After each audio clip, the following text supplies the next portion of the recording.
Jonathan, I was wondering if you could just kind of walk through the run up to practice this morning, when the guys started arriving and all the things that maybe you had to do the day that you wouldn't normally do on a first day of camp. I got you. Yeah. I think the earliest guys were showing up, it was about 6:15 to get tested. And we wrapped up the entire team and staff by, I think it was about 7:45. And so after that completed, I think we started meetings around 8:10, did some meetings, special teams and position wise, did a quick walkthrough. And then we were out there just over an hour and a half. Was everyone cleared to practice? Yeah, they were. It's amazing how quick they can turn these things around. Like I'm saying, we got the clear by 8:15 when we were counting on taking longer than that. How would you compare the readiness of the players for this camp at the outset of this camp for two other camps that you've gone through? I actually feel good about it. Like the lead up time we had the last few weeks of getting some individual attention, coaches could be out there coaching them, doing some skill development. I think that's paid off. So I think it looked sharp. I mean, you specifically like on offense, like throwing the ball, catching the ball, the timing. I thought it was actually a little bit better for a day one than maybe in the years past. Hey, Coach, what was it like to be out there to see all of your guys together on the field for the first time in such a long time? What was that like for you? Yeah, a bunch of energy. You could tell how excited they were to be flying around and finally getting to compete against each other again, be together.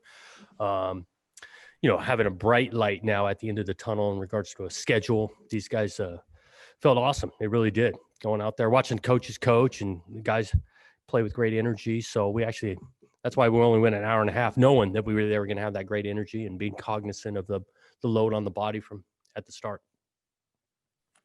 For all you football guys being away for so long and not knowing you were going to even have anything going on in the fall, how much are you really appreciating this limited amount of time that you guys have to get ready for this first game and knowing that, kind of the healthiest might be the team that does best off by the end of the year here? Yeah. I think health is going to be a big part of it. But it is a dramatic change in regards to emotions from having the thought of you ain't going to play a game till possibly January or February, and for it to flip around like it did, it was just it's a great feeling for everyone involved. Jonathan, when will you be able to start hitting, and how much hitting will you do in camp? Yeah, we're going to be able to put shoulder pads on Sunday, and then get into full pads middle of next week. And then we're going to treat it pretty similar to a training camp that we've done in the past. We're going to do a few live scrimmages. We're going to live tackle and go. And again, be cognizant of the balance of trying to get these guys in game shape and ready to play well at the same time healthy. But we're treating it pretty similar to previous camps. What was your number one concern heading into camp?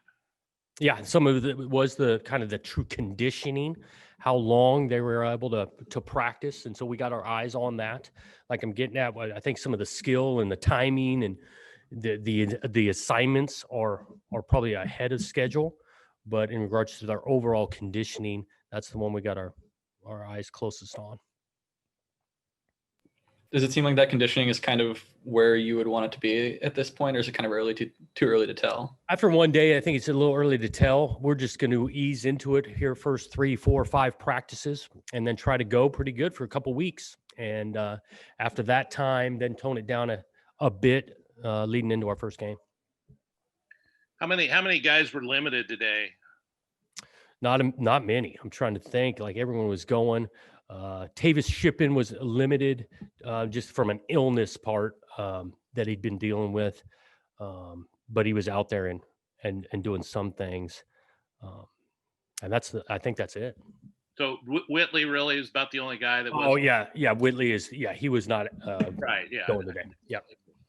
Was Nashawn Wright a full go, Coach? He was. We're just in helmets today, but he was, and he moved around. He moved around pretty well. We're being careful with him, selective on, what he needs these first couple of days back, but he was cleared to go. Seems like one of Go ahead. I was just curious as you're talking about injuries. Addison Gums and Jeremy Reichner, are they both full speed now too? Yeah, Gums moved around pretty good, and he is. He's another guy we'll have our eyes on. You know, especially when we get into doing some pads and things of that nature. But you know, just like any guy coming off a long term injury, we're being smart. Even though sometimes I don't feel all that smart sometimes, but.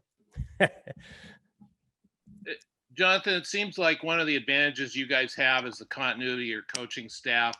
What are a couple of specific examples of how that's an advantage for you, what you're seeing in camp that kind of leads to that being an advantage for you? Yeah, I think one, it's we're the same continuity on staff, meaning the same schemes you're running, and it just the finer details of the techniques getting taught. The coaches have been in the scheme for a couple of years and say they know some of the points they need to emphasize even more. I think they know the roster better. They know their position group better and where their skill sets lie, what motivates them the best, how they learn the best. They've got longer relationship with, so I think there's a great foundation of trust amongst the coach to player. So all of that, I think, is a benefit from continuity. Up until game week, do you plan to go every day except Mondays? Yeah, that's the plan. We kind of put it together with, normal training camp. We'd move days off around, but now that we're a little bit later, school has started, trying to have a consistent schedule for those guys for the classroom. So yeah, Mondays will be the day off. Besides the first game week, we'll go on Tuesday with the election and voting. I was going to ask about defensive tackle too. Where without Whitley out there, where does that stand for you guys at that? Yeah, we got some guys. I mean, obviously with Hodge coming back, I mean, his third year, he's there and he looks good. Simon looks as good as he's been in regards to his body, and I feel great about those two guys. And then we got some other answers with James Rawls and Shippen coming along. Cody Anderson has gotten some reps. Alex Skelton has come along. Evan Bennett is coming back for his second year and looks good. So we feel we got some guys that can go in there and continue to compete and grow.